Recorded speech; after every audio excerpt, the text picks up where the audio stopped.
Una catástrofe que estalló en Moscú ahora golpea a Minsk. Cuando Alexander Lukashenko ató su destino al de Vladimir Putin, pensó que estaba convirtiendo a su país en parte de una alianza imbatible. Pero hoy ha perdido la mayor apuesta que jamás hizo en su carrera política. El 18 de febrero de 2026 admitió con impotencia que el país se deslizaba hacia el caos. Para muchos bienes sensibles para la gente común, los precios han subido en cantidades significativamente mayores.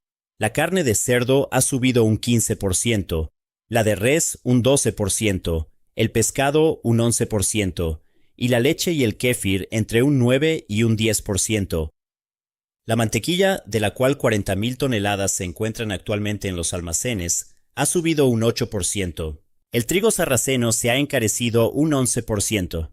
Los productos de confitería han subido casi un 15%. Las zanahorias y el repollo han aumentado entre un 19 y un 27%. El precio de integrar a su país en la maquinaria de guerra de Moscú fue muy alto. La ola de hambruna que envuelve a Moscú ahora golpea a Minsk.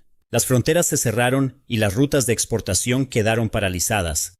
Las maletas se hicieron, los platos quedaron vacíos. El país se convirtió en una prisión aplastada bajo el peso de sus propias mercancías. Millones de personas abandonan el país en masa, rechazando la miseria impuesta por el régimen. Mientras el pueblo lucha contra el hambre y la desesperación, el imperio de Lukashenko está en estado de pánico. Tras la aparente calma, la anatomía económica de un estado está siendo conducida, paso a paso, hacia la bancarrota. Esta crisis, admitida por Lukashenko, no dibuja un panorama de estancamiento financiero ordinario. Más bien, presenta la anatomía de cómo un estado satélite sufrió una parálisis estructural debido a los errores de su amo. La economía bielorrusa comenzó el año con una caída alarmante.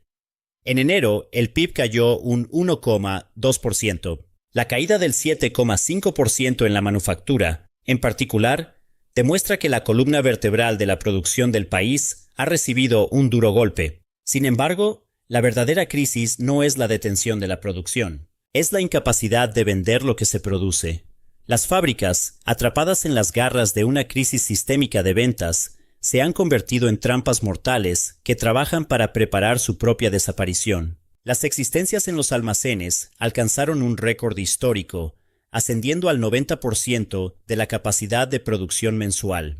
Esto significa que 4.170 millones de dólares en capital muerto se están pudriendo en las fábricas. Se consume energía, los trabajadores sudan, pero los productos esperan en los almacenes como enormes pilas de hormigón porque no pueden cruzar la frontera. El principal culpable de este cuello de botella es el profundo estancamiento del mercado ruso, que absorbe el 65% de las exportaciones bielorrusas. La decreciente demanda en Rusia, aplastada bajo el peso de los gastos de guerra, se filtra a través de la frontera bielorrusa como un gas tóxico. La crisis no se limita al acero y al hormigón. Está golpeando directamente las cocinas de la gente. El mito del gigante agrícola autosuficiente se ha derrumbado. La importación de 130.000 toneladas de carne de cerdo desde Rusia solo este año, con un costo de 200 millones de dólares, fue calificada por el propio Lukashenko como una vergüenza. A pesar de que el Estado inyecta 730 millones de dólares en subsidios masivos a la agricultura, ondean las banderas de la bancarrota. El contrato más fundamental entre una dictadura y su pueblo, seguridad alimentaria a cambio de obediencia, ha sido hecho trizas. Con una inflación de alimentos que supera el 18%, los estantes vacíos en los supermercados están alimentando el instinto de supervivencia de la gente. La disminución del humo de las fábricas y las porciones más pequeñas en las mesas desencadenaron una destrucción mucho más insidiosa: la sangría demográfica. Cuando una economía se debilita, lo primero que se pierde no es el capital, sino las mentes que producen ese capital. La migración que comenzó con la crisis política de 2020 ahora se ha fusionado con la parálisis económica para formar un tsunami masivo. Solo en los últimos 5 años ha habido una pérdida migratoria neta de más de 48.000 personas. La diáspora bielorrusa en el extranjero se acerca a las 600.000 personas. Esta cifra representa a los médicos, ingenieros y desarrolladores de software perdidos. El 5% más productivo de la población ha sido, literalmente, aniquilado. Mientras las vecinas Polonia y Lituania se apoderan de estos profesionales cualificados, el régimen bielorruso no encuentra técnicos para operar sus fábricas. El veneno de la crisis está ahora en las calles. Una disminución del 3,1% en el número de personas que van a cafés y restaurantes muestra que la confianza del consumidor se ha derrumbado por completo. El público, inseguro de si podrá comprar comida mañana, tiene miedo de gastar dinero. Con la expectativa de que el estancamiento de Rusia dure hasta finales de 2026, el anuncio de Lukashenko de que detendrá los aumentos salariales está arrojando al pueblo al monstruo de la inflación. La infelicidad de la gente que trabaja más y compra menos se está convirtiendo rápidamente en ira política. Bielorrusia se encuentra en medio de una clásica trampa de estrangulamiento. La ironía más dolorosa de la situación es esta. Mientras sus propios ciudadanos cualificados huyen del hambre y la opresión, el régimen planea traer a 150,000 trabajadores extranjeros de Pakistán para apuntalar el sistema en colapso. Este círculo vicioso está desgarrando el tejido social, mientras que la ira que hierve en las calles empuja la tapa de la olla a presión con más fuerza cada día. La creciente espiral de hambre y pobreza en las calles ha activado el tic-tac de una bomba de tiempo en los gélidos pasillos de Minsk, apuntando no solo al descontento, sino al corazón mismo del régimen. El puño de hierro de 30 años de Lukashenko ha entrado en una fase de colapso masivo, no por una intervención militar externa, sino por un levantamiento invisible dentro del propio sistema que él creó y nutrió. El enemigo ya no es el manifestante en la calle.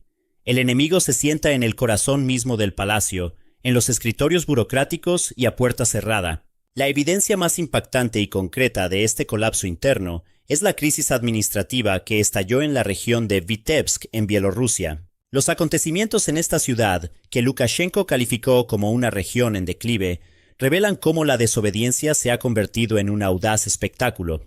En una ceremonia de nombramiento crítica en enero de 2026, el exgobernador Alexander Subotin, quien fue personalmente humillado y despedido por el líder por motivos de fracaso, recibió una ovación de pie sin precedentes por parte de las élites locales en la sala. El hecho de que un hombre despedido por un líder fuera aplaudido como un héroe por otros engranajes del sistema es la prueba de que la cadena de obediencia se ha oxidado y roto, y que el muro del miedo entre la élite del régimen ha sido completamente demolido. Estos aplausos son la declaración de que la autoridad absoluta en Minsk ha desaparecido de la noche a la mañana. En el momento en que Lukashenko sintió que perdía el control ante este incidente, reveló con sus propias palabras el estado de pánico en el que se encontraba el régimen. En una transmisión en vivo, confesó haber escuchado a sus propios generales y altos funcionarios a través de escuchas de la KGB e inteligencia operativa. Según explicó el propio líder, estos burócratas se amotinaban abiertamente, diciéndose entre ellos: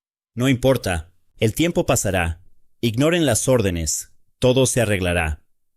Este periodo de rendición silenciosa, que comenzó en las capas de seguridad que parecían más leales al régimen, también está teniendo un efecto devastador en el ala armada del Estado. Lukashenko, ahogándose en un vórtice de inseguridad, eludió al Ministerio de Defensa a finales de enero de 2026 y ordenó una inspección de preparación militar repentina y agresiva en el ejército. Los analistas militares enfatizaron que esta medida fue una prueba de lealtad contra un posible golpe de Estado o resistencia pasiva, destacando que la idea de morir por Moscú ha sido completamente destruida entre los oficiales. Un ejército que cuestiona las órdenes es el terreno más frágil bajo los pies de un líder. A esta decadencia en las salas política y militar se suman los silenciosos planes de fuga de la élite económica. Oligarcas y empresarios respaldados por el Estado se preparan para abandonar el barco que se hunde debido a la deuda de $8,000 millones de Bielorrusia con Rusia y los grifos financieros cerrados de Putin. Varadas en medio de una economía zombie, estas élites están llevando a cabo una diplomacia encubierta en los tribunales de la Unión Europea para escapar de las sanciones y desarrollar estrategias de supervivencia independientes de Lukashenko. Este punto en el que la lealtad del capital ha terminado demuestra que el régimen ha entrado en una fase de canibalismo de régimen, en la que el líder comienza a atacar a sus propias élites y a apoderarse de su riqueza. Esta rebelión local e insubordinación burocrática no es solo un asunto interno bielorruso. Se está convirtiendo en un sabotaje logístico destructivo que golpeará directamente las operaciones militares de Rusia. El desprecio de los funcionarios locales por las órdenes y la ralentización deliberada de los trámites por parte de los funcionarios públicos están provocando que el corredor logístico bielorruso, vital para el ejército ruso, se cierre gradualmente. Los trenes de municiones y los convoyes de equipo militar se paralizan debido a que los burócratas se niegan a firmar o citan fallos técnicos. El aparato estatal bielorruso se está convirtiendo en un obstáculo, ralentizando la maquinaria de guerra de Moscú desde dentro. Un líder que no puede controlar al gobernador que nombró, que es protestado por sus élites con aplausos y que se ve obligado a escuchar paranoicamente a sus generales con la KGB, está en realidad completamente atrapado. La liberación por parte de Lukashenko de más de 100 presos políticos, con la intención de ocultar este colapso interno y enviar una señal de «hablemos» a Occidente, es una expresión de impotencia, no de autoridad.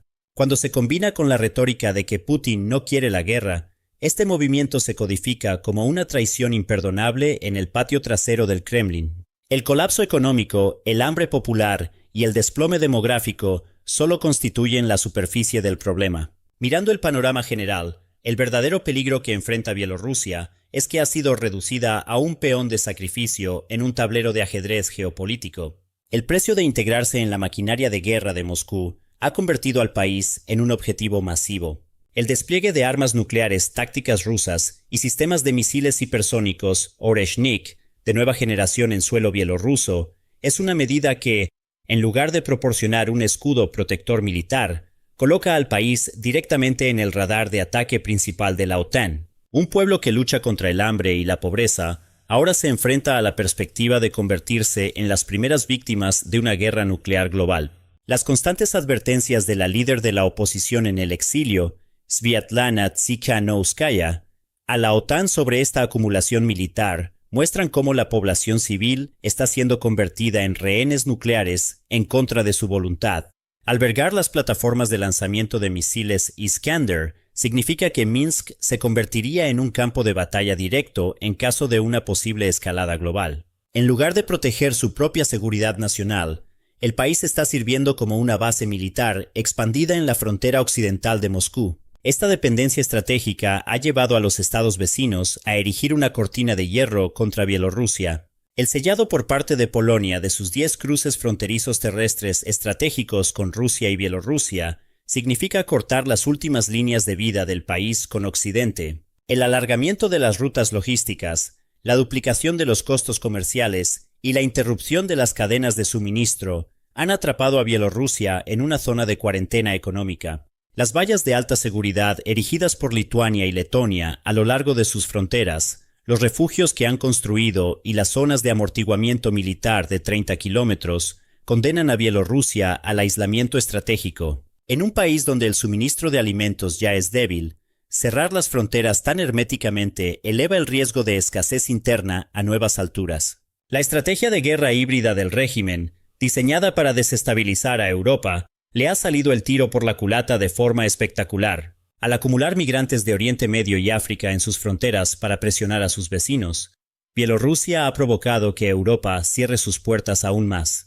Las crisis fronterizas han resultado en colas de camiones de kilómetros en las aduanas, productos agrícolas pudriéndose y conductores varados durante meses. El régimen, que cayó en el hoyo que él mismo cavó, asestó un duro golpe a su economía al estrangular sus propias exportaciones. Todas estas presiones, una población hambrienta, estantes de supermercados vacíos, fábricas paradas, fronteras cerradas y el miedo a la guerra, están creando una peligrosa olla a presión dentro de Bielorrusia. La gente ve cómo sus vidas son ignoradas por el bien de los juegos de guerra de su amo. Con el recuerdo de las protestas de 2020 aún fresco, la profundización de la pobreza y los problemas de suministro de alimentos tienen el potencial de reavivar la ira social y devolverla a las calles. El estancamiento está golpeando particularmente fuerte a la clase media y a la clase trabajadora. Mientras el descontento dentro del ejército y las fuerzas de seguridad también crece, no se puede gobernar a un pueblo hambriento con una porra policial para siempre.